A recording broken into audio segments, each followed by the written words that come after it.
I thought I had lost it. This little notebook. It's a notebook where I keep my ideas, my thoughts, some original thoughts and writings, and even a grocery list every now and then. But I thought I lost it last week. I went camping and thought I took it with me. I looked everywhere. I couldn't find it. I came home. I looked everywhere. I still couldn't find it. And I just kept thinking, it's not like me to lose things. Sure, I misplace things, but to lose something doesn't happen much. Finally, it dawned on me where it was, stuck in the console of the car that was also brown and blended into it. And I was relieved and ecstatic to find it again. This Sunday, today's Gospels, Jesus is describing parables again to the disciples about things that are lost and become found. This section of Matthew's Gospel again lists 3 parables about the reign of God, similar to what we heard last week. This week, it's about Jesus comparing the reign of God to a buried treasure in which a person finds in a field, then buries it again because they're so excited they go and sell everything that they have to buy the field and have the treasure. Or again, the reign of heaven is like this merchant's search for a finest of pearls.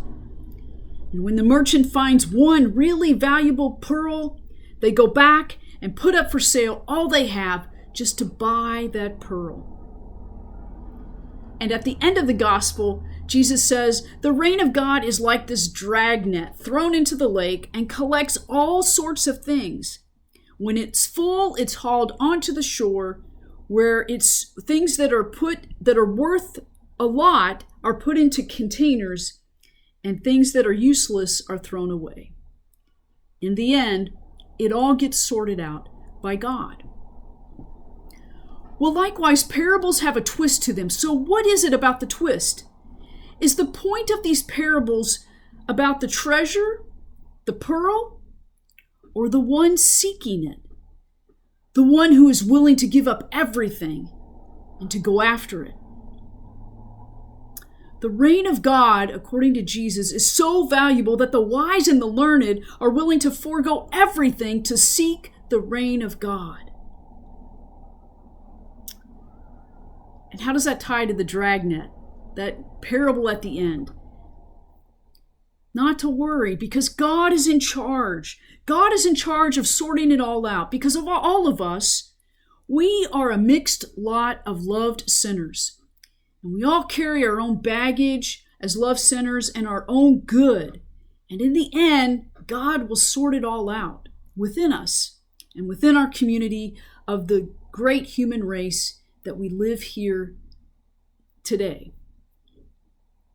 In the meantime, how do we practice patience with one another? Because God is ultimately in charge. God is the one who will sort it all out.